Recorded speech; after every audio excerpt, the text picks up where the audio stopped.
দক্ষিণ দমদম পুরসভার 14 নম্বর ওয়ার্ডের পুরপিতা তথা সহ তৃণমূল কংগ্রেসের সভাপতি সুকান্ত সেন শর্মা ওরফে রাজুর উদ্যোগে উন্নয়নমূলক কাজের শুভ উদ্বোধন করা হলো।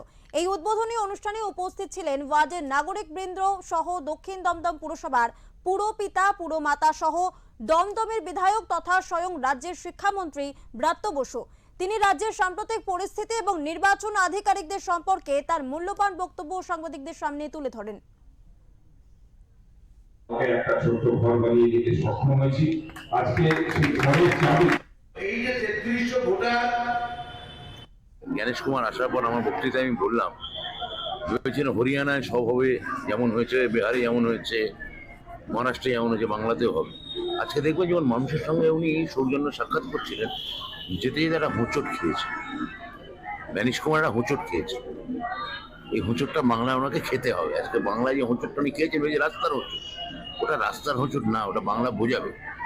যাদের নাম বাদ দিয়েছেন না, এই নাম আমরা অভিষেক বন্দ্যোপাধ্যায়, মমতা বন্দ্যোপাধ্যায় বলে দিয়েছেন। মমতা এই ধরনায় বসেছেন কেন? এই প্রতিটি নাম ন্যায্য যাদের ভোটাধিকার আছে, সংবিধানের কথাই হচ্ছে যে কারণ ন্যায্য অধিকার আপনি কাটতে পারেন না, এটা মানুষের অধিকার।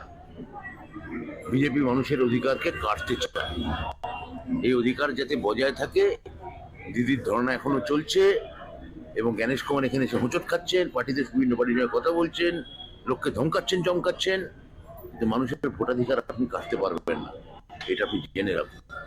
ভোটের আগে তো প্রত্যেকবার কখনো রাজস্থানের মুখ্যমন্ত্রী আসে, কখনো উত্তরপ্রদেশের মুখ্যমন্ত্রী আসে, স্বরাষ্ট্রমন্ত্রী তো ঘন ঘন আসতেই থাকেন, প্রধানমন্ত্রী আসতে থাকেন। তো ওরা আমাদের রাজ্যে পলিটিক্যাল ট্যুরিস্ট।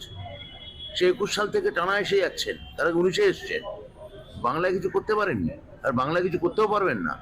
এখানে সুনামি বইছে, সবুজ সুনামি, আর এই সুনামির ক্রিয়েটার হচ্ছেন মমতা বন্দ্যোপাধ্যায়। সমস্ত সব ভোট জোড়াফুলে হবে।